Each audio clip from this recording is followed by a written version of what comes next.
Fala, filha, vocês estão vivos? No vídeo agora nós vamos falar um pouquinho dessa obra aqui, ó. O Brasil, o processo e integração dos estudos de problemas brasileiros, elaborado de acordo com o programa da Comissão Especial do Conselho Federal de Educação para a Educação Moral e Cívica, dos livros didáticos da Loyola, que se beneficiou bastante na época da ditadura militar, do Galaché e do André. Segundo grau e para curso superior.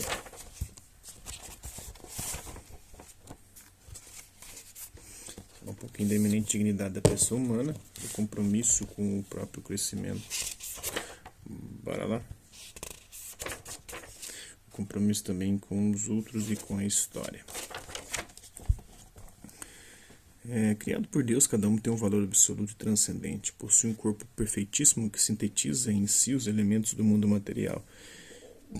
E uma alma espiritual e imortal que juntos constituem um único ser, uma pessoa dotada de inteligência e vontade livre. Feito o homem à imagem e semelhança de Deus, como nos diz a Bíblia, com a sua inteligência é capaz de elevar-se à contemplação das mais válidas verdades especulativas, de penetrar as leis mais secretas da natureza, de conhecer o porquê das coisas, de pesquisar, de criar obras artísticas que nem o cérebro eletrônico mais perfeito poderá jamais produzir. Com a sua vontade livre se determina, pode alimentar as aspirações mais sublimes e os sentimentos mais puros e mais nobres, tornar-se árbitro de seus destinos, dono responsável de seus atos, verdadeiro rei da criação visível que impõe sua vontade às coisas e aos animais, ambicionar inclusive o difícil, arriscado, heróico. Pode finalmente o homem suspirar e conquistar um fim, um destino eterno e feliz para o que foi criado. É a semente de eternidade que leva em si, irredutível, a sua matéria, insurge-se contra a morte, criado por Deus para ela tende. Antes, porém, como condição de conquistar esse último fim, ele neste mundo tem que construir na própria história, tem que assumir consigo mesmo o compromisso da própria realização e progresso, com os outros e com a história, tem que assumir o compromisso de colaborar para a sua promoção e plenitude.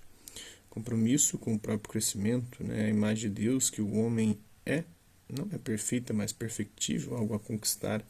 Nos desígnios de Deus, cada homem é chamado a desenvolver-se, porque toda a vida é vocação, chamado. É por isso que a primeira e fundamental tarefa imposta aos homens na Bíblia, que resume todas as outras, está maravilhosa e dinamicamente expressa pelas palavras, crescei, dominai, multiplicai-vos, trabalhai. E a luta pela conquista da perfeição do Pai é o resumo dos conselhos dados na montanha por aquele que foi perfeito, porque sempre crescia em idade, em sabedoria e graça diante de Deus e dos homens. Segundo o Evangelho de Lucas, capítulo 2, versículo 52. Por aquele que confiou mais 10 talentos ao servo fiel, que soube dobrar os primeiros 5 talentos que recebera. Para tanto, para crescer, é dado a todos em germe desde o nascimento um conjunto de aptidões e de qualidades para se fazer render. Desenvolvê-las será fruto da educação recebida do meio ambiente e do esforço pessoal. Com o esforço da inteligência e da vontade, pode cada homem crescer em humanidade, valer mais, ser mais, permanecendo assim, cada um o artífice principal do seu êxito ou do seu fracasso. Tal crescimento, para ser autêntico, tem que ser integral e harmonioso, deve promover o homem todo de acordo com uma justa escala de valores. Existem, porém, seres humanos que só se desenvolvem parcialmente. Uns têm forças atléticas de titã, seus sentimentos, porém, são mesquinhos, as suas ideias curtas e obtoladas. Outros crescem só economicamente, convertendo-se em escravos da cobiça e da ambição de poder. A busca exclusiva de ter forma então um obstáculo ao crescimento do ser e opõe-se à sua verdadeira grandeza. Tanto para as nações como para as pessoas, a avareza é a forma mais evidente de subdesenvolvimento moral. Outros, enfim, são muito cultos, mas desalmados, sem coração, insensíveis às injustiças e atropelos que cometem. Fazem avançar a ciência, a técnica, mas tudo em modos materialistas, instituídos aí da alma dos valores mais altos e eternos e espirituais. Para ser integral, o desenvolvimento humano deve abarcar todos os aspectos passivos de crescimento físico, cultural, psicológico, social, político, econômico, moral e religioso. Na nossa obra Construindo o Brasil, da qual esta é um complemento, temos dedicado capítulos inteiros aos diversos aspectos de desenvolvimento humano. Encarecemos lá a importância da saúde, do esporte, de uma melhor distribuição da riqueza que permita o crescimento físico normal de todos os brasileiros, especialmente daqueles mais marginalizados.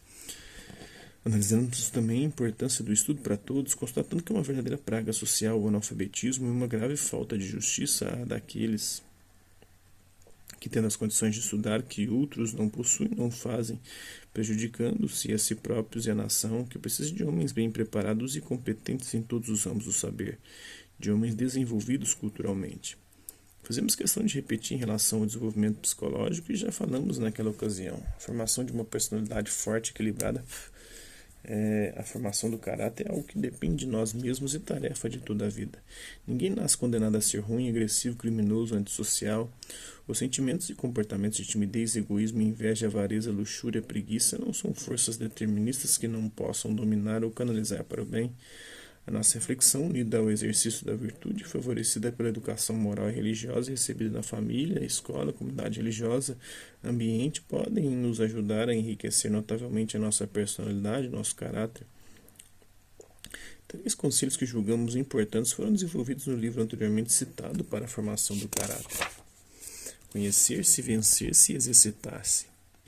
Umas palavras de Lacordaire evidenciam o papel importante que cabe à vontade na conquista do verdadeiro caráter. O caráter é a energia constante da vontade, o não sei que de inabalável nas resoluções e de mais inabalável ainda na fidelidade a si próprio, às convicções, à amizade, à virtude. É por isso que o caráter é definido também como qualidade do homem que possui firmeza de convicção e fortaleza de vontade. Evidentemente, de acordo com os princípios mais certos, que sejam como a estrela que ensina um emprego que o homem deve fazer da sua liberdade para conseguir seu fim último. É por isso também que a educação moral e cívica, visando a formação de circunstâncias para que o educando crie valores capazes de levá-lo à ação adequada no campo moral e no campo cívico, assume importante responsabilidade aí nas atividades educacionais. O civismo visa, de acordo com o decreto número 60.065, de 14 de janeiro de 1971, a formação do caráter com base na moral, tendo por fonte Deus a promover o amor à pátria e às suas tradições e a ação permanente em prol do Brasil. Ora, para robustecer a nossa vontade, não existe outro caminho que o de alimentar a nossa inteligência de ideais altos e nobres, de valores profundos e imortais e o exercício. Eis algumas normas que podem ajudar na educação da vontade: ter espírito de disciplina, levantar-se à hora certa, respeitar o horário de estudo, fazer os sacrifícios impostos pelo cumprimento do dever, em casa, na escola, na sociedade, na igreja, no trabalho. Nós estamos construindo sempre a nossa personalidade pelo esporte, pelo estudo, pela música, pela refeição, pelo trabalho, pela amizade, pela oração. Fazer bem o que se tem que fazer. Este é um ótimo treino da vontade, sobretudo quando o que precisamos fazer é enfadonho, cacete, monótono. Nossa vida é composta de pequenas ações sem brilho e é nelas que mostramos o nosso valor.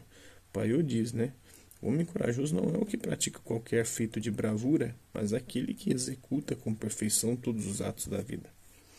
E também é verdade aquele outro refrão: existe uma coisa mais difícil que morrer pela pátria, é viver pela pátria. Saber dizer não quando for necessário não se pode às vezes deter a força de um rio, mas se pode desviá-lo. Saber dizer não a nós mesmos e aos outros supõe muitas vezes um grande exercício de vontade.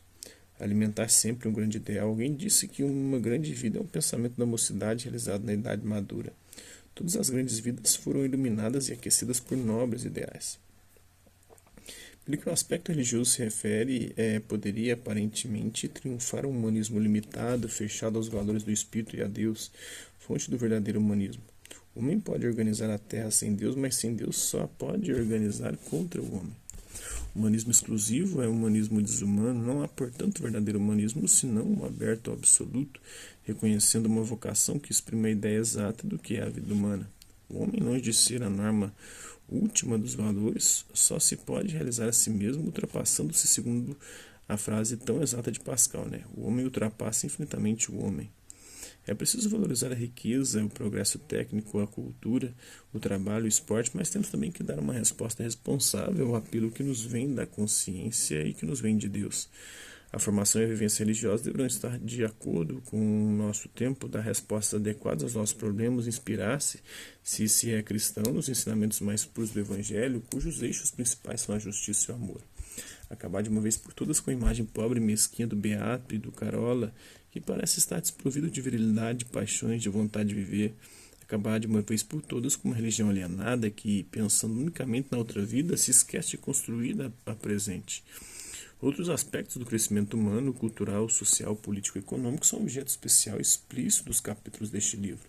Não são eles exclusivos do crescimento humano, como acabamos de afirmar, mas eles constituem objeto especial dos programas oficiais elaborados para o segundo grau e para o curso universitário. Neles se evidencia de uma maneira especial que, como seres humanos, temos também um compromisso com os outros e com a história. Como muito bem afirma a Populorum Progressio, é impossível o desenvolvimento integral do homem sem o desenvolvimento solidário da humanidade. Com efeito, cada homem é membro da sociedade, pertence à humanidade inteira. Não é apenas tal ou tal homem, são todos os homens que são chamados a este desenvolvimento. As civilizações crescem e morrem, assim como as vagas na enchente da maré avançam sobre a praia. Cada uma um pouco mais que a antecedente, assim a humanidade avança no caminho da história. Herdeiros das gerações passadas e beneficiários do trabalho dos nossos contemporâneos, temos obrigações para com todos e não podemos desinteressar-nos dos que virão depois de nós aumentar o círculo da família humana. A solidariedade universal é para nós não só um fato e um benefício, mas também um dever. Este crescimento pessoal e comunitário ficaria comprometido se alterasse a verdadeira escala dos valores. Se a procura do desenvolvimento pede um número cada vez maior de técnicos, exige um número cada vez maior de sábios de reflexão profunda em busca de um humanismo novo que permita ao homem moderno o encontro de si mesmo, assumindo os valores superiores do amor, da amizade, da oração e da contemplação. Assim poderá realizar-se em plenitude o verdadeiro desenvolvimento que é para todos e para cada um a passagem de condições menos humanas a condições mais humanas. Neste contexto, na Populorum Progressio, documento da Igreja, neste contexto de ideias é que devem ser compreendidos os 4 processos da vida social de que se ocupam as 4 partes deste livro, que são outros tantos aspectos do crescimento humano em sociedade. Então é isso aí, espero que vocês tenham gostado do vídeo. Quem curtiu, dá um like, quem não curtiu, dá um dislike. Interessado pelo conteúdo do canal, só se inscrever, ativar o sininho e guardar os próximos vídeos e as próximas notificações. Deixe também seus comentários no que você achar dos vídeos, sugestões de temas e assuntos para serem abordados em vídeos posteriores e colabore com o nosso canal, compartilhe os nossos vídeos e ajude-nos a chegar a maior número de pessoas possível. Eu gostaria de agradecer os mais de 2.800 inscritos no nosso canal, agradecer também aqueles que oram por conta de conteúdo outro passo por aqui, deixando sua visualização, seu like, seu dislike, seus comentários, que eles compartilhem os nossos vídeos, compartilhem o nosso canal, seja aqui nessa plataforma no YouTube e outras redes sociais. No mais, é isso aí. Hasta la vista, bebês, e até a próxima.